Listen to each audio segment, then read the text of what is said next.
কেমনে যায় ভক্তের কলম জারি হয়ে যায়।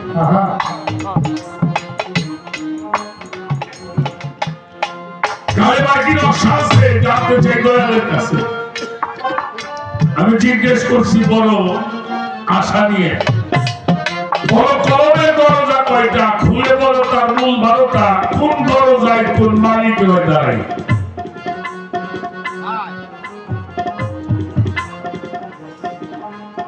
তারপরে বলা হইল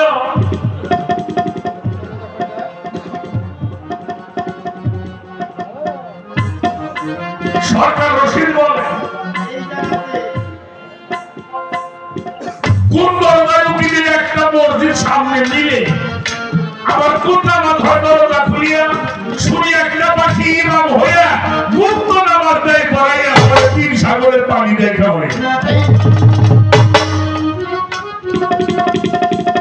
সরকার রশিদ বলে এই জায়গাতে বলবেন কথা কোরআন মতে, তাই তো ডাকি তোমারে দয়াল বাবা কইয়া সত্য জবাব দিতে হবে, তবে অন্তর হইতে একটা ভক্তি পাবে, নইলে থাকবো না তোমার ফাঁকা পাইতে দিয়ে। কিন্তু আমরা সে কথাটা বলি না, কথাটা আমাদের মুখে মানায় না, এই জন্য বলছে আমরা থাকবো তোমার চরণ দাসে। এই আদর্শ তো দেখাবে তো ভক্তের কাজ। অবশ্যই এবার আসেন আমি কয়েকটা কথা বলি, তার আগে একটি গান করব, সে গানটা আমরা একটু খেয়াল করে শুনি। আমি কোরআন শরীফে দেখেছি বাবা, সূরা ইব্রাহিমের মধ্যে আসছে কালেমা হলো একটা বৃক্ষ,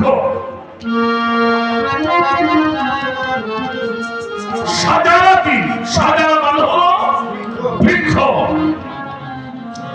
যার ডালগুলি সুপরিবেষ্টিত, শিকড়গুলো সুগভীরে, এবং ওই বৃক্ষে মৌসুমী ফল দান করিয়া থাকে। কালেমার বৃক্ষে ফল ধরে মৌসুমী ফল, মৌসুমী ফল কারে কয় বাজান? আমরা বলতে পারবো না বাজান, কোনটা মৌসুমী ফল বুঝাই যান পারি না। হ্যাঁ, লিচু মৌসুমী ফল, অল্প কয়দিন ফল, জাম মৌসুমী ফল কয়দিন পরে ফল, কয়দিন ফল না, কিন্তু আপেল আঙ্গুর এগুলো সবসময় আছে, কলা পেঁপে যেটাই বলেন আছে, কিন্তু সব ফলের মৌসুমী একটা সময় পাওয়া যায়। এরকম কিছু মৌসুমী